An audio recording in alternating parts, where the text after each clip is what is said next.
ഒരുപാട് തവണ അലിയെ ഞാൻ വിജയിച്ച ആളാണ് വിജയിച്ചതെന്ന് പറയുമ്പോഴേ മറ്റേ സിനിമയില് ശോഭന ചോദിക്കുമല്ലോ, സത്യത്തിൽ നിങ്ങൾ ബികോം പാസ്സായതാണോ എന്ന്. അപ്പൊ ഇത്തവണ പോലും ഇവരെ ഇങ്ങനെ കയറ്റണമെന്നുണ്ടായിരുന്നെങ്കിൽ വേണേ ഞങ്ങളൊന്നോ രണ്ടോ പേര് നോമിനേഷൻ പിൻവലിച്ചേനെ. വളരെ ഗൗരവതരമായി പരിഹരിക്കേണ്ട ഒരു സാങ്കേതിക പ്രശ്നമാണെന്ന് പറഞ്ഞിട്ടാണ് കത്തെഴുതിയിരിക്കുന്നത്. ഒരു പരാതിയോ പരിഭവമോ നമ്മളുടെ മുന്നിലേക്ക് ഒരു കൺഫ്യൂഷൻ വരുമ്പോഴാണ് ഇങ്ങനൊരു കൺഫ്യൂഷന് സാധ്യത ഉണ്ടല്ലോ. സ്ത്രീകൾ മൊത്തത്തിൽ സ്ത്രീകൾ കൂട്ടിയാത്തൊരു നില കാണുന്നുണ്ടോ? ഇപ്പൊ ഞാൻ അകത്തായിരുന്നു എന്ന് വിചാരിച്ചോട്ടെ, എന്റെ സ്ഥാനത്ത് മറ്റൊരാൾ ഉണ്ടാകുമായിരുന്നു. അതൊരു വിവാദമല്ല, ഒരു സംവാദമാണ് നടന്നത്. ഷാരടി വിജയിച്ച ഒരു വ്യക്തിയാണ്. ഇപ്പോഴത്തെ സാഹചര്യത്തിൽ അതിന്റെ ആവശ്യമില്ല. ഞാൻ ആവശ്യപ്പെട്ടത് എനിക്കൊരു സ്ഥാനം വേണം നല്ലെന്നുള്ളതാണ് സങ്കടം. നമസ്കാരം. ഇന്നലെയായിരുന്നു താരസംഘടനയുടെ ഇലക്ഷൻ നടന്നത്. ഇലക്ഷൻ കഴിഞ്ഞതിന് ശേഷം കുറച്ച് വിവാദങ്ങൾ ഉണ്ടായി. അതിലേറ്റവും വലിയ ഒരു ചർച്ചയായത് പിഷാരടിയുടെ വിജയം. ഞാൻ ഇന്ന് കൃത്യമായിട്ട് പറഞ്ഞു, പിഷാരടി വിജയിച്ച ഒരു വ്യക്തിയാണ് എന്ന് കൃത്യമായി വാർത്ത നൽകുകയും അതിൽ വന്ന കമൻറ്റുകൾ ഞാൻ നോക്കുമ്പോഴും പിഷാരടി പറഞ്ഞതാണ് സത്യമെന്ന് പറയുകയും ചെയ്തു. പിഷാരടി വിജയിച്ചു എന്ന് പറയാനുള്ള കാരണം ഞാൻ കണക്ക് സഹിതം ബോധിപ്പിച്ചിട്ടുണ്ട്. ഇന്നിപ്പോൾ എന്നോടൊപ്പം പിഷാരടിയാണുണ്ട്. പിഷാരടി നമസ്കാരം. നമസ്കാരം. ഞാൻ ഇന്നലെ ഇലക്ഷൻ ഉണ്ടായിരുന്ന ആളാണ്. ഹൈദരാലിയായിരുന്നു അവിടെ മുഴുവൻ ഉണ്ടായിരുന്നത്. ഇതിനകത്ത് രണ്ട് കാര്യമാണ് ഞാൻ എന്തുകൊണ്ടാണ് ലൈറ്ററായിട്ട് തുടങ്ങുന്നത് വെച്ചാൽ, ഇതൊരു വലിയ വിവാദ പ്രശ്നങ്ങളില്ല ഇതിനകത്ത്. അമ്മ എന്ന് പറയുന്ന സംഘടനയ്ക്ക് കിട്ടുന്ന വാർത്താ പ്രാധാന്യം കൊണ്ടാണ് ഇതിന് ഈ സമൂഹത്തിലൊരു പ്രസക്തി കിട്ടുന്നത് അല്ലേ. ഒരു 500 പേരിൽ താഴെ ആളുകൾ, 300 അതിലധികമോ ആക്റ്റീവ് മെമ്പേഴ്സ് ഉള്ള ഒരു സംഘടന. ആ സംഘടനയ്ക്ക് തന്നെ നമ്മൾ ഈ പറയുന്ന, ഞാൻ പറഞ്ഞു ഇടയ്ക്ക്, താരസംഘടന എന്ന് പറയുന്നത് ഒരു വലിയ ബാധ്യതയാണ് ആ പേര്. കാരണം താരങ്ങൾ കുറച്ചേ ഉള്ളൂ. അഭിനയം തൊഴിലായി സ്വീകരിച്ച് കാലങ്ങളായി നിൽക്കുന്ന, അല്ലെങ്കിൽ എല്ലായ്പ്പോഴും അതുപോലെ വരുമാനം നിലനിർത്തി കൊണ്ടുപോകാൻ പറ്റാത്ത ഒരുപാട് ആൾക്കാരൊക്കെ ഉള്ള ഒരു സാധാരണ സംഘടനയാണ് അമ്മ സംഘടന. തിരിച്ചു വന്നാൽ അതിൽ നമ്മൾ പറയാൻ വന്ന വിഷയം എന്ന് പറയുന്നത്, ഈ അലിക്കറിയാലോ ഞാൻ എന്തിനാ അലിയോട് പറഞ്ഞിരുന്നത്. തീർച്ചയായിട്ടും അല്ല, അലിയോട് പറയണ്ട. അതായത് വിഷയം ഇത്രേ ഉള്ളൂ. നമ്മുടെ സംഘടനയിൽ സ്ത്രീകൾക്ക് 4 സ്ത്രീകൾ വേണമെന്നുള്ളതാണ് സംവരണത്തിൽ കൊടുക്കണമെന്നാണ് പറഞ്ഞിരിക്കുന്നത്. അപ്പം അത് കൃത്യമായി ഇന്ന സീറ്റുകൾ സ്ത്രീകൾക്ക് വേണ്ടി മാറ്റിവെക്കുക, അവിടെ സ്ത്രീകൾ മാത്രം മത്സരിക്കുക. അവിടെ ഇപ്പോൾ 4 സീറ്റാണുള്ളതെങ്കിൽ 4 സ്ത്രീകളുണ്ടെങ്കിൽ എലക്ഷൻ ഇല്ല. 4-ൽ കൂടുതൽ ആളുകൾ വന്നാൽ എലക്ഷൻ നടത്തി ആ 4 പേരെ തിരഞ്ഞെടുക്കുക. ഇപ്പം എന്താണെന്ന് വെച്ച് കഴിഞ്ഞാൽ 4 പേര് വേണമെന്നേ ഉള്ളൂ, അത് ഇന്ന സീറ്റിലേക്ക് എന്നുള്ളതില്ല. അപ്പോൾ എലക്ഷനായിട്ട് നടക്കുമ്പോൾ ചിലപ്പോൾ സ്ത്രീ മത്സരാർത്ഥികൾക്ക് അല്ലെങ്കിൽ സ്ഥാനാർത്ഥികൾക്ക് വോട്ട് കുറയുന്നു. ഇവരെ ഇതിനകത്ത് ഉൾപ്പെടുത്തുക എന്നുള്ള പറയുന്ന സംഘടനയുടെ ധാർമ്മിക അല്ലെ നിയമം കൊണ്ട് ഇവരെ ഉൾപ്പെടുത്തണമെന്നുള്ളത് കൊണ്ട് വോട്ട് താരതമ്യേന ആണുങ്ങളിൽ നിന്ന് വോട്ടെണ്ണം നോക്കിയിട്ട് കുറച്ച് പേര് മാറി നിൽക്കുക. ഒരാളല്ല 2 ആളാണെങ്കിൽ അങ്ങനെ മാറി നിന്നിട്ട് സ്ത്രീകളെ ഉൾപ്പെടുത്തുക എന്നുള്ളതാണ് ഇപ്പം ചെയ്ത നടപടി. ശരിക്കും വളരെ മാതൃകാപരമായിട്ട് എനിക്ക് തോന്നിയൊരു കാര്യമാണത്. മാതൃകാപരം എന്ന് പറയുന്നത്, നമ്മളുടെ സഹപ്രവർത്തകരായിട്ടുള്ള ആളുകൾക്ക് ഒരു മത്സരത്തിൽ ഇപ്പോൾ വോട്ട് കുറഞ്ഞാലും സ്ത്രീകളെ ഉൾപ്പെടുത്തുക എന്ന കാര്യം കൊണ്ട് മാറിക്കൊടുക്കുക എന്ന് പറയുന്നത് ഒരു വലിയ മാതൃകാപരമായ കാര്യമാണ്. അത്തരത്തിലൊരു കാര്യമാണ് അവിടെ നടന്നത്. പക്ഷെ അത് അവിടെ നമുക്ക് വേണമെങ്കിൽ അന്ന് സ്റ്റേജിൽ ഇന്നയാൾക്ക് ഇത്ര വോട്ട് കിട്ടി, ഇന്നയാൾക്ക് ഇത്ര വോട്ട് കിട്ടി, ഇത് കിട്ടി, പക്ഷേ നമുക്ക് ഇവരെ ഉൾപ്പെടുത്തേണ്ടതുകൊണ്ട് ഈ 2 ആൾ മാറുന്നു, പകരം ഇവരെ വെക്കുന്നു എന്ന് പറഞ്ഞ് പ്രഖ്യാപിക്കായിരുന്നു. അങ്ങനെ ഇത് നമ്മൾ ജനങ്ങളെ അറിയിച്ചിട്ടില്ലാത്തത് കൊണ്ട് ഞാൻ പരാജയപ്പെട്ടു എന്നുള്ള രീതിയിൽ വാർത്തകൾ വന്നു. ഞാൻ എൻ്റെ രാഷ്ട്രീയമൊക്കെ തുറന്ന് പറഞ്ഞിട്ടുള്ള ഒരാളായതുകൊണ്ട് അതിനൊരു ചെറിയ മൂല്യമുണ്ട്. അങ്ങനെ ഒരു വാർത്ത കിട്ടിയാൽ ഉപയോഗിക്കുന്നതിന് കുഴപ്പമില്ല. അപ്പോൾ അതൊന്ന് ക്ലിയർ ചെയ്യാമെന്ന് ഓർത്തിട്ടാണ് ഞാൻ അമ്മയ്ക്ക് കത്തയച്ചത്. നമുക്ക് അടുത്ത തവണ തൊട്ട് ഇത് 4 സീറ്റുകൾ കൃത്യമായിട്ട് വയ്ക്കുക. ഇപ്പോൾ ഇത്തവണ പോലും ഇവരെ ഇങ്ങനെ കയറ്റണമെന്നുണ്ടായിരുന്നെങ്കിൽ വേണേ ഞങ്ങളൊന്നോ രണ്ടോ പേര് നോമിനേഷൻ പിൻവലിച്ചേനെ. നമ്മൾ ഓർത്തില്ല ഇങ്ങനെ സംഭവിക്കുമെന്ന്. അല്ല, ഈ ബയലോയുടെ ഭേദഗതി ആവശ്യപ്പെട്ടിട്ടുണ്ട്. ഇപ്പോൾ ബയലോ ഭേദഗതി ആവശ്യപ്പെട്ടു. ഞാൻ ആവശ്യപ്പെട്ടു. എന്നെ ഇന്ന് ലാലേട്ടൻ വിളിച്ചു, സിദ്ദിഖ വിളിച്ചു, വൈകുന്നേരത്തോടുകൂടി അവർ വിളിച്ചു. നമ്മുടെ അടുത്ത ബയലോ ഭേദഗതിക്ക് ജനറൽ ബോഡി വേണമല്ലോ. അതെ. അതോടുകൂടി അത് കൃത്യമായി തീരുമാനിച്ച് നടപ്പിലാക്കാൻ വേണ്ട നടപടികൾ സ്വീകരിക്കാമെന്ന് ലാലേട്ടനും സിദ്ദിഖയും പറയുകയും ചെയ്തു. പക്ഷെ അവരുടെ ഭാഗത്തുനിന്ന് പിഷാരടി വിജയിച്ചതാണ് എന്നൊരു പ്രസ്താവന അവരുടെ ഭാഗത്തുനിന്ന് ഉണ്ടാകണ്ടേ? ഒരു പത്രസമ്മേളനം വിളിച്ചിട്ടില്ലല്ലോ ഇതുവരെ. ഇതുവരെ വിളിച്ചിട്ടില്ല. അതുകൊണ്ട് നമുക്കിപ്പോൾ പറയാൻ പറ്റില്ല. അതുമല്ല, അവർ പരാജയപ്പെട്ടതാണെന്നും പറഞ്ഞിട്ടില്ല. അതാണ് നമുക്ക് അന്നും പറയാൻ പറ്റില്ല. അവർ പരാജയപ്പെട്ടു സ്ഥാനാർത്ഥിയാണ്, അല്ലെ പരാജയപ്പെട്ടു എന്നൊരു വാക്ക് പോലും എഴുതി ചേർത്തിട്ടില്ല. അപ്പം പൊതുബോധ്യത്തിൽ എപ്പോഴും ജയിച്ചവരെ കഴിച്ച് ബാക്കി എല്ലാവരും പരാജയപ്പെട്ടു എന്നുള്ളതാണല്ലോ മനസ്സിലാവുള്ളൂ. നമ്മൾ ആരും പറഞ്ഞിട്ട് കാര്യമില്ല. ഇതിന്റെ ബൈലോയോ ഇതിന്റെ നിയമങ്ങളൊന്നും അങ്ങനെ എല്ലാവർക്കും അറിയില്ല. അപ്പം ഇത്ര പേര് ജയിച്ചു, ബാക്കിയുള്ളവർ പരാജയപ്പെട്ടു എന്ന് പറയുന്ന സാമാന്യ ബോധത്തിൽ പെട്ടെന്ന് അങ്ങനെ വിചാരിക്കുള്ളൂ. പക്ഷെ എൻ്റെ ഒരു എക്സെപ്ഷണൽ കേസ് ആയിരുന്നു എന്ന് ഞാൻ പറഞ്ഞു എന്നുള്ളതേ ഉള്ളൂ. അല്ല, ഇതുമായി ബന്ധപ്പെട്ട് ഇപ്പോൾ പിഷാരടി ഇപ്പോൾ ലാലേട്ടൻ വിളിച്ചു എന്ന് പറഞ്ഞു, സിദ്ദിഖ് വിളിച്ചു എന്ന് പറയുന്നതും ഇവർ ബൈലോ ഭേദഗതിയും പിഷാരടി അയച്ച കത്ത്, അംഗങ്ങൾക്ക് അയച്ച ഇമെയിലിൽ കൃത്യമായ കാര്യങ്ങൾ അതിനകത്ത് ആർക്കും എതിരായിട്ടൊരു സംഭവം പോലും ഇല്ല. ഞാൻ ഇതൊരു പരാതിയായി പരിഗണിക്കേണ്ടതില്ല, വളരെ ഗൗരവതരമായി പരിഹരിക്കേണ്ട ഒരു സാങ്കേതിക പ്രശ്നമാണെന്ന് പറഞ്ഞിട്ടാണ് കത്തെഴുതിയിരിക്കുന്നത്. ഒരു പരാതിയോ പരിഭവമോ ഇല്ല, അങ്ങനെ ഒരു വലിയ പരാതി എവിടെയും പറയാറില്ല. അല്ല, നിലവിൽ ഇപ്പോൾ കുറച്ച് മുമ്പ് പറഞ്ഞ കാര്യം തന്നെ, നമ്മുടെ സഹപ്രവർത്തകരാണ് അവർ എല്ലാവരും നമ്മളെ അറിയുന്ന കുറഞ്ഞിട്ടും അവരെ എടുത്തു എന്ന് പറയുമ്പോൾ പിഷാരടിയെ സ്വാഗതം ചെയ്യണം. അത് നല്ല മനസ്സ്, താങ്കളുടെ നല്ല മനസ്സ്. ഈ പരാജയപ്പെട്ടതല്ലാതെ ഇനിയിപ്പോൾ പരാജയം വോട്ട് കുറഞ്ഞവർ മാറി നിർത്തിയിട്ട് പുറത്തുനിന്ന് അങ്ങനെയുള്ള ഒരു 3 പേരെ എടുക്കുന്നതിൽ പിഷാരടി എന്താണ് ഒരു അഭിപ്രായം? ഇപ്പോൾ ഒരാളെ പുറത്തുനിന്ന് എടുക്കണം, എന്തായാലും ഒരാളെ പുറത്തു നിന്ന് എടുക്കണം, ഇനി ഒരാളെ പുറത്തുനിന്ന് എന്തായാലും എടുക്കണം. അങ്ങനെയാണ് ഭരണഘടന മുന്നോട്ട് പോകുള്ളൂ. അപ്പോൾ ഈ പരാജയപ്പെട്ട് പിഷാരടിയും കുറച്ച് വോട്ട് വാങ്ങിയ അവരെ മാറ്റി നിർത്തിക്കൊണ്ട് പുറത്തുനിന്ന് 2 പേരെ എടുക്കുന്നതായിരുന്നില്ല നല്ലതെന്ന് പിഷാരടി ചിന്തിക്കുന്നുണ്ട്. അല്ല, വോട്ട് കുറഞ്ഞവരെ മാറ്റി നിർത്തി എടുക്കുന്നതിനേക്കാളും എന്തുകൊണ്ടാണ് ഇവർ ആർക്ക് വേണേൽ സ്ഥാനാർത്ഥിയായിട്ട് നിൽക്കാമല്ലോ, അല്ലേ? അപ്പം താല്പര്യമില്ലാത്തത് കൊണ്ടാണല്ലോ നമുക്ക് ആളെ കിട്ടാഞ്ഞത്. ഇതിന് കുറച്ച് അധ്വാനം ഉണ്ട്. ഇത് നമ്മൾ അമ്മ എന്ന് പറയുന്നത് ഒരു ലക്ഷറി സംഘടനയായിട്ട് മാറി നിൽക്കുന്ന സംഘടന, ഇതിൽ ജോലിയുണ്ട് ഇതിലെ അംഗങ്ങൾക്ക്. അപ്പം ഇവർ താല്പര്യം പ്രകടിപ്പിച്ച് വന്നവരാണല്ലോ സ്ഥാനാർത്ഥികൾ. വോട്ട് കുറഞ്ഞു പോയാലും അവരുടെ താല്പര്യം അവിടെ നിൽക്കുകയല്ലേ. അപ്പം നമ്മൾ അത് മാറ്റി നിർത്തിയിട്ട് നമ്മൾ മറ്റൊരാളെ നിർബന്ധിച്ച് ഇതിൽ കൊണ്ടുവരുന്നതിനേക്കാൾ അവൈലബിൾ ആയ ആളെ ഉൾപ്പെടുത്തുന്നതല്ലേ നല്ലത്. അതുകൊണ്ട് അവർ നിൽക്കുന്നതെന്നാണ് നല്ലതെന്നാണ് പിഷാരടി പറഞ്ഞത്. ഇനി ഒരാളെ പുറത്തു നിന്നും എടുക്കണം, ഇനിയും എടുക്കണം ഒരാളെ, എന്നാലേ കമ്മിറ്റി പൂർണ്ണമാവുള്ളൂ. അതെ, പിഷാരടി വിചാരിച്ചിരുന്നു പിഷാരടിക്ക് വോട്ട് കുറഞ്ഞു പോകും എന്നൊരു വിചാരം ഉണ്ടായിരുന്നു പിഷാരടിക്ക് ഇലക്ഷൻ നിൽക്കും. അത്രയും ബന്ധങ്ങളുണ്ട് താരസംഘടന, എല്ലാവരുമായിട്ട് കൈകോർത്ത് പോകുന്ന ഒരു വ്യക്തിയാണ്. പിന്നെ അത്രയും ഒരു വോട്ട് കുറഞ്ഞു പോകാനുള്ള ഒരു കാരണത്തെ കുറിച്ച് ചിന്തിച്ചു. ഞാൻ അധികം വിളിച്ചിട്ടില്ല ആൾക്കാരെ. ഞാൻ ഓരോരുത്തരെയും വിളിച്ച് നമ്മൾ വോട്ട് ചോദിക്കണമല്ലോ. ആ സമയത്ത് അങ്ങനെ ഞാൻ അധികം ആരെയും വിളിച്ചില്ല. എൻ്റെ ഒരു ബോധ്യം എന്തായിരുന്നു എന്ന് വെച്ച് കഴിഞ്ഞാൽ, നമ്മളൊരു പൊതു തെരഞ്ഞെടുപ്പിൽ നിൽക്കുന്ന പോലെ അല്ല ഇത്. ഞങ്ങൾക്ക് എല്ലാവർക്കും അങ്ങോട്ടും ഇങ്ങോട്ടുമൊക്കെ അറിയാവുന്ന ആൾക്കാരും ഒക്കെയാണ്. അപ്പം അങ്ങനെ വിളിച്ച് ചോദിച്ച് നിൽക്കേണ്ടുന്ന ഒരു ആവശ്യകത ഉള്ള പോലെ എനിക്ക് തോന്നിയില്ല. പിന്നെ ഇതൊരു 300 പേരെ നമ്മൾ വിളിച്ചാൽ പോലും ആവറേജ് ഒരു 300 പേരെ 2 മിനിറ്റ് വെച്ച് സംസാരിച്ചാൽ പോലും 600 മിനിറ്റ് ആയില്ലേ, 10 മണിക്കൂർ. 2 മിനിറ്റ് ആണോ നമ്മൾ സംസാരിക്കുക? അതിൽ കൂടുതൽ സംസാരിക്കണം. അപ്പം എനിക്ക് കൃത്യമായി അതിൻ്റെ തൊട്ട് കുറച്ച് ദിവസങ്ങളിൽ നല്ല തിരക്ക് എന്ന് പറഞ്ഞാൽ കുറച്ച് വ്യക്തിപരമായ ഹോസ്പിറ്റൽ കേസുകളും കാര്യങ്ങളും അതും ഇതൊക്കെ ഉണ്ടായിരുന്നു. അതുകൊണ്ടാണ് എനിക്ക് വിളിക്കാൻ പറ്റാതെ പോയത്. അല്ലാതെ ഒരു സമയം മാറ്റി വെച്ച് വിളിക്കാൻ മടി. ഇപ്പോൾ യാത്രയിലും അവിടെ നിന്ന് ഇവിടെയൊക്കെ നമുക്ക് വിളിക്കാം. ഞാൻ ഇച്ചിരി വ്യക്തിപരമായിട്ടുള്ള കുറച്ച് ആശുപത്രി കേസുകളും കാര്യങ്ങളൊക്കെ ഉണ്ടായിരുന്നു. അതുകൊണ്ടാവാം. കാരണം എല്ലാവരുമായിട്ട് ബന്ധമുണ്ടെങ്കിലും ഇത് 30 വർഷമായ സംഘടന, സീനിയറായിട്ടുള്ള പലർക്കും അറിഞ്ഞുകൊള്ളണമെന്നുള്ള നിർബന്ധമില്ല. അങ്ങനെയൊക്കെ ഉണ്ടല്ലോ. പിന്നെ ഈ 11 പേരുടെയും വോട്ട് നോക്കുമ്പം എല്ലാവർക്കും 11 വോട്ട് വീതം ചെയ്തിട്ടില്ല.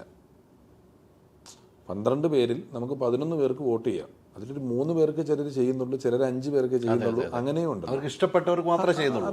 അത്രേ ഉള്ളൂ. ആ വോട്ട് ചെയ്യുന്നതിലാണ് പിഷാരടിക്ക് ഇത്ര വോട്ടും കിട്ടിയത്. 2-3 പേര് പിഷാരടി പിന്നിൽ പോകുന്നു. അല്ല, ഇത് ആകെപ്പാടെ നമ്മൾ പിന്നിൽ എന്നൊക്കെ പറയുമ്പോൾ ഒരു 325 325ൻ്റെ അകത്തുനിന്നാണ് ഇത്. ഇതിൽ 260-270 എങ്ങാണ്ട് വോട്ടുണ്ട് എനിക്ക്. ഇതിന്റെ ഈ വ്യത്യാസത്തിൽ എല്ലാവരും നല്ല വ്യത്യാസം എന്നൊക്കെ പറയുന്നത് വലിയ എണ്ണമൊന്നുമില്ല, കുഞ്ഞു വ്യത്യാസമല്ലേ ഉള്ളൂ. ചെറിയ വ്യത്യാസമുള്ളൂ. അതോടൊപ്പം തന്നെ ഇപ്പോൾ പുതിയ ഭരണസമിതി വന്നിരിക്കുകയാണ്. ലാലേട്ടൻ്റെ നേതൃത്വത്തിൽ പുതിയ ഭരണസമിതി വന്നിരിക്കുന്നു. ശബ്ദം ഉയർത്തുന്ന ജോയി മാത്യു വിജയിച്ചിട്ടുണ്ട്. നല്ല രാഷ്ട്രീയ പാരമ്പര്യത്തോടുകൂടിക്കുന്ന ജയൻ ചേർത്തല വിജയിച്ചിരിക്കുന്നു. ഇവരൊക്കെയാണ് ഇപ്പോൾ ഭരണസമിതി വന്നിരിക്കുന്നത്. നമുക്കറിയാം പുതിയ ഭരണസമിതി. ആ പുതിയ ഭരണസമിതി എങ്ങനെയാണ് വിലയിരുത്തുന്നത്? വന്ന ഉടനെ നമ്മൾ വിലയിരുത്തരുതല്ലോ, അവർക്ക് സമയം കൊടുക്കണമല്ലോ. അവർ കയറിയല്ലേ ഉള്ളൂ. അവർക്ക് അവരുടെ പ്രവർത്തനങ്ങൾ. പിന്നെ ലാലേട്ടൻ എക്സ്പീരിയൻസ്ഡ് ആണ്. തീർച്ചയായും. ഇപ്പോൾ പറഞ്ഞൊരു ജയനാണെങ്കിലും സിദ്ദിഖാണെങ്കിലും നിന്ന ആളുകൾക്കൊക്കെ അത്യാവശ്യം ഇതിൽ പ്രവർത്തിച്ചും പൊതുരംഗത്ത് പ്രവർത്തിച്ചുമൊക്കെ പരിചയങ്ങളുണ്ട്. കുറച്ച് ഈ പറഞ്ഞതുപോലെ നമ്മളെ സംബന്ധിച്ചിടത്തോളം അമ്മയെന്ന് പറയുന്ന സംഘടന നടന്നു പോകുന്നതിനകത്ത് ഒരുപാട് നല്ല കാര്യങ്ങൾ ചെയ്യുന്നുണ്ട്. അതിനുള്ള ധനസമാഹരണം നടത്തണം, അതിനുവേണ്ടി സമയം മാറ്റി വെക്കണം, പോകണം. ഇപ്പോൾ ലാലേട്ടൻ പാട്ട് പാടാനോ ഡാൻസ് കളിക്കാനോ അല്ലെ മറ്റ് മമ്മൂക്കയെ പോലെ ഒരാളോ അതുപോലുള്ള താരങ്ങളെ നമ്മൾ ഉൾപ്പെടുത്തുകയാണെങ്കിലും ഒരു ഷോ ചെയ്യാനോ സംസാരിക്കാനോ അതിൻ്റെ പിന്നണി പ്രവർത്തനങ്ങൾക്കും ഒക്കെ കുറേ പേരുടെ വലിയ അധ്വാനം ആവശ്യമാണ്. അതിലേക്ക് ഇവരെല്ലാം ഒരു നല്ല ടീമായിട്ട് തന്നെയാണ് തോന്നുന്നത്. ഇപ്പോൾ ഈ പറഞ്ഞ ജനറൽ സെക്രട്ടറി നമുക്കറിയാം സിദ്ദീഖ കുറേ നാളുകളായി സംഘടനയിൽ പ്രവർത്തിക്കുന്ന ഒരു വ്യക്തിയാണ്. ജനറൽ സെക്രട്ടറി സ്ഥാനത്തേക്ക് വിജയിച്ചിട്ടുണ്ട്. പുതിയതായിട്ട് വന്നവർ ഇത് മാത്രമേ ഉള്ളൂ. ഇപ്പം ജയൻ ചേർത്തലയും ജോയ് മാത്യു മാത്രമേ ഉള്ളൂ. ബാക്കി എല്ലാവരും ഷാജൻ വന്നിട്ടുണ്ട്, സുരാജ് വന്നിട്ടുണ്ട്. ഞാൻ എക്സിക്യൂട്ടീവിലേക്ക് പോയില്ല, അതുകൊണ്ട് ഷാജൻ വന്നിട്ടുണ്ട്, സുരാജ് വന്നിട്ടുണ്ട്, അൻസിബ വന്നിട്ടുണ്ട്, അനന്യ വന്നിട്ടുണ്ട്, സരയു വന്നിട്ടുണ്ട്. ഇവരൊക്കെ പുതിയ ആൾക്കാരാണ്. ഇപ്പം ടിനി ടോമും ബാബുരാജയ്ക്കാണ് പഴയ ആളുകൾ എന്ന് പറയാൻ പറ്റുള്ളൂ. ബാക്കി എല്ലാവരും ഇതിനു മുമ്പ് ഉണ്ടായിരുന്നതും പുതിയ ആളുകളുമാണ്. പക്ഷെ അവരുടെ ഒരു കൂട്ടായ പ്രവർത്തനം ഇനി സംഘടനയ്ക്ക് നല്ല രീതിയിൽ പ്രവർത്തനത്തെ കൊണ്ടുപോകാൻ കഴിയുമെന്ന് ആത്മവിശ്വാസം തന്നെ പിഷാരടിക്കില്ല. ഉണ്ട്. ഈ കൂട്ടായ എന്ന് പറയുന്നതിന് ഇവർ തമ്മിൽ സൗഹൃദം വേണമെന്നില്ല. ഇവർ ആശയപരമായ തർക്കങ്ങളാവാം, പ്രതിഷേധങ്ങളാകാം, വഴക്കുകളൊക്കെ ആകാം. അതിലൊന്നും വലിയ തെറ്റൊന്നുമില്ല. വഴക്കിട്ടും ആശയപരമായിട്ട് തർക്കിച്ചും ഒക്കെ കൂടെ ഈ പറഞ്ഞ പോലെ ഈ നടന്നുകൊണ്ടിരിക്കുന്ന കാര്യങ്ങളെ നിലനിർത്തി പോകണം, പുതിയ കാര്യങ്ങൾ ചെയ്യണം. ഇത് അമ്മ സമൂഹത്തിന് വേണ്ടി ചെയ്യുന്ന കാര്യങ്ങളും സംഘടനയ്ക്കുള്ളിൽ ചെയ്യുന്ന കാര്യങ്ങളും, ഈ രണ്ട് കാര്യങ്ങളിലാണ് പ്രധാനമായിട്ടും കോൺസെൻട്രേറ്റ് ചെയ്യേണ്ടത്. സമൂഹത്തിന് വേണ്ടി ഒരുപാട് കാര്യങ്ങൾ ചെയ്യുന്നുണ്ട്, എല്ലാം കൊട്ടിഘോഷിക്കുന്നില്ല, സംഘടന ഉള്ളിലും ചെയ്യുന്നുണ്ട്.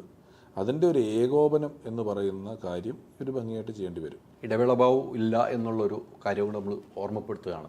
25 വർഷക്കാലം ഈ സംഘടനയെ നയിച്ച ഒരു വ്യക്തിയാണ്. ഇടവേളഭാവം ഇത്തവണ ഇല്ല എന്ന് പറയുമ്പോൾ ആ ഇടവേളഭാവിൻ്റെ ഒരു പടിയിറക്കം എങ്ങനെയാണ് കാണുന്നത്? താൽക്കാലികമായ ഒരു ഇടവേളഭാവ ചേട്ടൻ അദ്ദേഹത്തിൻ്റെ പ്രസംഗത്തിൽ പറഞ്ഞാൽ അദ്ദേഹത്തിന് ഈ 100-300 പേരുടെ വീട്ടിലെ കാര്യങ്ങളും വീട് എവിടെയാണെന്നും വഴിയൊക്കെ അറിയുന്ന അവസ്ഥയായി ഇത്രയും നാളുകൊണ്ട്, അല്ലേ? അപ്പം നമുക്ക് ഇടവേളഭാവ ചേട്ടൻ്റെ ഒരു മാറി നിൽപ്പ് പൊടുന്നനെ നമുക്ക് എന്താവും തോന്നും. പക്ഷേ ഇടവേളഭാവ ചേട്ടൻ മാറി നിൽക്കുന്നു, സിദ്ദിഖ പകരം വരുന്നു. ഇടവേളഭാവ ചേട്ടൻ ചെയ്ത കാര്യങ്ങൾ ചെയ്ത പോലെ അതേപോലെ ആയിരിക്കില്ല സിദ്ദിഖ ചെയ്യണമെന്ന് നിർബന്ധിക്കാൻ നമുക്ക് പറ്റില്ല. അദ്ദേഹം ചിലപ്പോൾ ഒരു പുതിയ വഴിയിലായിരിക്കും കാര്യങ്ങൾ ചെയ്യുന്നത്, പുതിയ രീതിയിലായിരിക്കും കാര്യങ്ങൾ ചെയ്യുന്നത്. അപ്പം അത് നമ്മൾ വഴിയെ അറിയേണ്ട ഒരു കാര്യമാണ്, അല്ലേ? അതെ. നമ്മളിപ്പോൾ വന്ന ഉടനെ നമ്മൾ അസംഷൻസ് അങ്ങനെ ആയിരിക്കും ഇങ്ങനെ ആയിരിക്കും എന്നൊന്നും പറയാൻ പറ്റില്ല. സിദ്ദിഖൊക്കെ അത്യാവശ്യം ഇങ്ങനെ കാര്യങ്ങളിൽ ഇടപെട്ടും വർത്തമാനം പറഞ്ഞും ഒക്കെ ശീലമുള്ള ആളുകളാണ്. പൊതുവേ സിനിമയിലുള്ള ഒരുപാട് ആളുകൾ അങ്ങനെ സാമൂഹിക കാര്യങ്ങളിലോ ഒക്കെ ഇടപെടാത്ത ആളുകളെ സംബന്ധിച്ച് എല്ലാം ചെയ്തു കൊടുക്കാൻ ആൾക്കാരുള്ള ഒരു മേഖലയല്ലേ ഇത്. അപ്പം അവർ ഇത്തരം ഒരു കാര്യത്തിൽ വരുമ്പോൾ ഒരു എക്സ്പീരിയൻസും കാര്യങ്ങളൊക്കെ വരാനായിട്ടുണ്ട്. അപ്പം ഇപ്പം ഈ നമ്മൾ ചർച്ചയ്ക്ക് ആധാരമായ വിഷയം പോലും ഒരു ട്രയൽ ആൻഡ് എററാണ്. നമ്മളുടെ മുന്നിലേക്ക് ഒരു കൺഫ്യൂഷൻ വരുമ്പോഴാണ് ഇങ്ങനൊരു കൺഫ്യൂഷന് സാധ്യത ഉണ്ടല്ലോ, ഇങ്ങനൊരു പ്രശ്നം വന്നിരിക്കുന്നു, ഇത് പരിഹരിക്കേണ്ടതുണ്ടല്ലോ എന്ന് നമ്മൾ ശ്രദ്ധിക്കുന്നു. നമുക്ക് വെറുതെ ഇരുന്ന് നമുക്ക് ഇങ്ങനൊരു പ്രശ്നം വന്നാലോ എന്ന് ചിന്തിച്ചുണ്ടാക്കിയെടുക്കാൻ പറ്റില്ല, എന്നാൽ ആർക്കും തോന്നിയില്ല. അത് എനിക്ക് പൊതുവെ തോന്നിയത് സ്ത്രീകൾക്കാണ്. 2 സ്ത്രീകൾ പരാജയപ്പെടുന്നു. വിജയിച്ച 2 സ്ത്രീകൾക്ക് വോട്ട് കുറവാണ്. സ്ത്രീകൾ കൂടുതലുള്ള സംഘടനയാണ്. മൊത്തത്തിൽ സ്ത്രീകൾക്ക് വോട്ട് ചെയ്യാത്തൊരു നില കാണുന്നുണ്ടോ ഈ സംഘടനയിൽ? സ്ത്രീകൾക്ക് വോട്ട് കുറഞ്ഞിട്ടുണ്ട്. അത് സ്ത്രീകൾ ചെയ്യാത്തതാണെന്ന് നമുക്ക് പറയാൻ പറ്റും. ഞാൻ അങ്ങനെ ഒന്ന് ചോദിച്ചാണ് കേട്ടോ, നമ്മൾ ഒരിക്കലും അത് അടിച്ചേൽപ്പിക്കുന്നതല്ല. അല്ല, അത് സ്ത്രീകളാണ് ചെയ്യാത്തതെന്ന് നമുക്ക് ഉറപ്പിക്കാൻ പറ്റില്ലല്ലോ എങ്ങനെയാണെന്നുള്ളത്. അതാണ്. പിന്നെ ഈ പറഞ്ഞതുപോലെയാണ് ഈ നമ്മുടെ ഒരു കാര്യങ്ങൾ നടത്തിയെടുക്കാൻ ഓടാൻ എന്നൊക്കെ ഉള്ളതിനകത്ത് ഇപ്പം ഒന്നിച്ചങ്ങ് മത്സരിക്കുമല്ലേ.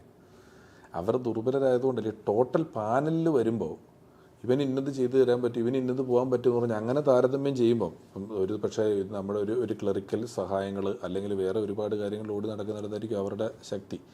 അത് പെട്ടെന്ന് ഒരാൾക്ക് കാണുമ്പോൾ മനസ്സിലാക്കിക്കൊള്ളും എന്നുള്ളതില്ലല്ലോ, അതും കൂടെ ആയിരിക്കും.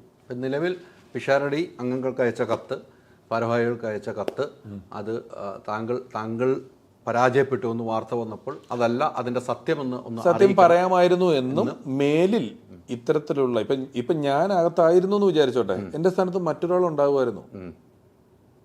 ആകാം, മറ്റൊരാൾക്ക് അവിടെ ഉണ്ടാകാമായിരുന്നു. ഞാൻ ആ കത്തി പറഞ്ഞിട്ടുണ്ട്, എന്റെ സ്ഥാനത്ത് മറ്റൊരാളായിരുന്നെങ്കിൽ സംഘടനയ്ക്കുള്ളിൽ നിന്നുകൊണ്ട് ഇതേ കാര്യം ഇതേപോലെ ഞാൻ പറഞ്ഞു എന്നൊരു വരിയും ആ കത്തിലുണ്ട്. ഇവിടെ പ്രശ്നങ്ങൾ അവസാനിക്കുകയാണ്. അല്ല, പ്രശ്നങ്ങളില്ല, അവസാനിക്കാൻ പോലും പ്രശ്നമില്ല, പ്രതിഷേധമോ ഒന്നുമല്ല. കത്തിലൊരു വിഷയം, അത് ഞാനതാ പറഞ്ഞു, അതൊരു വിവാദമല്ല, ഒരു സംവാദമാണ് നടന്നത്. ഒന്ന് ആശയ സംവാദം നടത്തി, അത് പറഞ്ഞു, അതിനുള്ള മറുപടി അവർ തരുന്നുണ്ട്, ചെയ്തിട്ടുണ്ട്, അത്രയൊക്കെ തന്നെ തരുന്നുണ്ട്. ഇപ്പം വിളിച്ചു പറഞ്ഞു, പിഷാരടി പറഞ്ഞോളൂ എന്നുള്ള അനുമതി കിട്ടുള്ളൂ, പിഷാരടി പറഞ്ഞു, അതും അതാണ് നമ്മളൊരു സംഘടനയുടെ കാര്യങ്ങൾ ഉള്ളിൽ നിന്നുകൊണ്ട് സംഘടനയ്ക്കുള്ളിൽ പരിഹരിക്കാവുന്ന കാര്യങ്ങൾ പരമാവധി അവിടെ തീർക്കുക. നമ്മൾ ആളുകൾക്ക് അത് എറിഞ്ഞു കൊടുക്കാനും ഡിസ്കസ് ചെയ്യാനും ഒന്നുമുള്ള ആവശ്യകതകൾ ഈ സംഘടനയ്ക്കെങ്കിലും പ്രത്യേകിച്ചില്ല. രാഷ്ട്രീയത്തിന് അതുണ്ട്.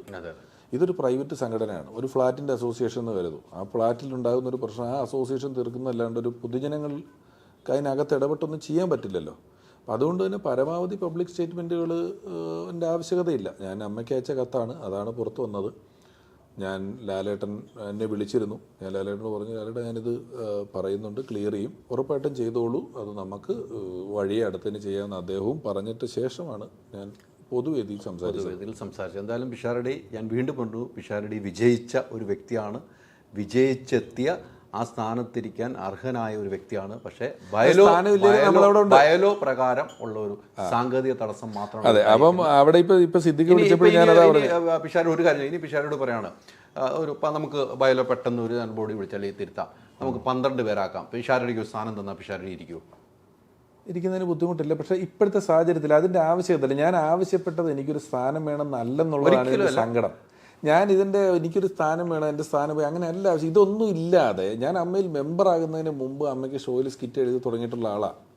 അമ്മയുടെ വലിയ യോഗം നടക്കുമ്പോൾ, വലിയ ഷോയൊക്കെ നടക്കുമ്പോൾ സ്കിറ്റൊക്കെ എഴുതാൻ ഞങ്ങളൊക്കെ ഉണ്ടാവും. ഞങ്ങളൊക്കെ ഇരിക്കുമ്പോൾ പെട്ടെന്ന് ചില അനൗൺസ്മെൻ്റ് വരും, അടുത്തൊരു എക്സ്ക്ലൂസീവ് മീറ്റിംഗ് ആണ്, മെമ്പർമാരല്ലാത്തവരൊന്ന് പുറത്തിറങ്ങണമെന്ന് പോയാൽ ഞങ്ങൾ 1-2 പേര് മാത്രം എത്രയോ പ്രാവശ്യം ഇറങ്ങിപ്പോയിട്ടുള്ള, അപ്പോഴേ നമ്മൾ ഉള്ളിലാവാൻ പറ്റുമെന്നൊക്കെ ആഗ്രഹിച്ചിട്ടൊക്കെ ഉണ്ട്. അപ്പം അതുകൊണ്ട് തന്നെ എന്തായിരുന്നു പറഞ്ഞത്, അതുകൊണ്ട് തന്നെ അങ്ങനെ ഒരു സ്ഥാനം ഇല്ലേലും വർക്ക് ചെയ്യുന്നുണ്ട്, സ്ഥാനം ഉണ്ടെങ്കിലും വർക്ക് ചെയ്യാം, ഇല്ലേലും വർക്ക് ചെയ്യാം, ഒരു സ്ഥാനം വേണമെന്നില്ല, അതാണ് വിഷയം. കിട്ടിയാൽ കുഴപ്പമില്ല, കിട്ടിയാൽ കുഴപ്പമില്ല. ഇപ്പോൾ ബയലോഭേദത്തിന് 12 പേര് പിഷാരടിക്ക് ഇത്ര വോട്ട് കിട്ടി, കിട്ടിയാൽ സ്വീകരിക്കുമെന്നാണ് ചോദിച്ചത്. ഞാൻ എതിർത്താൽ അത് ഒരു പ്രതിഷേധമാവും. തീർച്ചയായിട്ടും. ഇനിയിപ്പോൾ തരുമ്പം ഞാൻ അഥവാ തന്നാൽ എനിക്ക് വേണ്ട എന്നൊക്കെ പറഞ്ഞ് വഴക്കുണ്ടാക്കുമ്പോൾ ഞാൻ ഇത്രയും നേരം പറഞ്ഞതിൻ്റെ എല്ലാ മാന്യതയും പോവും, ആ വേണ്ടയിൽ പോവും. അങ്ങനെ നമ്മൾ ചെയ്യരുതല്ലോ. പക്ഷേ വേണ്ട, അതിൻ്റെ ആവശ്യകത ഇല്ലെന്നുള്ള പക്ഷക്കാരനാണ് ഞാൻ. എന്നോട് വേണമെന്ന് ചോദിച്ചാൽ ഞാൻ ഇതിൻ്റെ ആവശ്യമില്ലെന്ന് പറയും, ഇതില്ലാതെ ഞാൻ നിൽക്കാമെന്ന് പറയാനേ എനിക്ക് പറ്റുള്ളൂ. സംഘടനയിൽ ഒത്തിരി അംഗങ്ങളുള്ള സംഘടനയാണ്. അതെ അല്ലേ? അമ്മയിൽ ഏറ്റവും കൂടുതൽ സംഘടനയിൽ ആൾക്കാരുണ്ട്. അവർക്കൊക്കെ വളരെ വിഷമം. എന്നെ പല ആളുകളും വിളിച്ചിരുന്നു പിഷാരടിയുടെ ഈ അതെന്താ അറിയാമോ, പെട്ടെന്ന് ഈ തോറ്റു എന്നാണല്ലോ വാർത്ത വരുന്നത്. അപ്പോൾ നമ്മുടെ ഇഷ്ടമുള്ള ചില ആൾക്കാർ വിളിച്ചിട്ട് യുവജനോത്സവത്തിന് സമ്മാനം കൊടുക്കുക പ്രസംഗിക്കുമല്ലോ, ജയിച്ചോ തോറ്റോ എന്നുള്ളതല്ല, നമ്മൾ മത്സരിച്ചു ഉള്ളോ, അതൊക്കെ പറഞ്ഞ് എന്നെ സമാധാനിപ്പിക്കുന്നൊക്കെ ഉണ്ടെന്നേ. അപ്പം എനിക്ക് ഞാനിത് എങ്ങനെ ക്ലിയർ ചെയ്യും? ഇതിൻ്റെ ഒരു വലിയ സാങ്കേതിക പ്രശ്നം, ഇത് ക്ലിയർ ചെയ്യാൻ ഒരുപാട് സമയം വേണം. ബെറ്റർ ലക്ക് നെക്സ്റ്റ് ടൈം എന്നൊക്കെ പറഞ്ഞ് ഇങ്ങനെ പറയുമ്പോൾ, എടാ ഇതില്ലല്ലോ, അങ്ങനെ നമുക്ക് പറയുന്നത് നമ്മളെ സമാധാനിപ്പിക്കുന്നു, എഴുതുന്നു, അങ്ങനെ ഇങ്ങനെയൊക്കെ ഉണ്ട്. അതാ എന്നെയും വിളിച്ച് പറഞ്ഞിരുന്നു. ഞാൻ വാർത്ത ചെയ്ത പിഷാര് നിങ്ങളെങ്കിലും ഇങ്ങനെ ചെയ്തല്ലോ എന്നും പറഞ്ഞ് വിളിച്ച ഒത്തിരി അംഗങ്ങളുണ്ട്, മായിലുള്ളവരാട്ടോ, കുറേ പേര് വിളിച്ചു. ഇത് അറിയില്ല, ഇത് എന്താണ് സംഭവം, ഇതിൻ്റെ വിഷയം എന്താണെന്നുള്ളത് അറിയാത്തതിൻ്റെ പ്രശ്നമാണ്. എന്തായാലും എല്ലാവിധ ആശംസകളും. പോരാട്ടം തുടരുക. ഇനിയും അമ്മയുടെ അടുത്ത പോരാട്ടമല്ല, സൗഹൃദം തുടരുക. അതോടൊപ്പം തന്നെ നല്ല ഇലക്ഷൻ പോരാട്ടം തുടരുക. കോൺഗ്രസിന്റെ ഒരു സ്ഥാനാർത്ഥിയായിട്ട് എവിടെയും മത്സരിച്ച് വിജയിച്ചു വരാൻ ഞങ്ങളൊക്കെ ആഗ്രഹിക്കുന്നു. അങ്ങനെയും ഉണ്ടാകട്ടെ. ബിരിയാണിയുടെ കൂടെ ഒരു മുട്ട ഒരെണ്ണം വെച്ച് വിട്ടു. Thank you.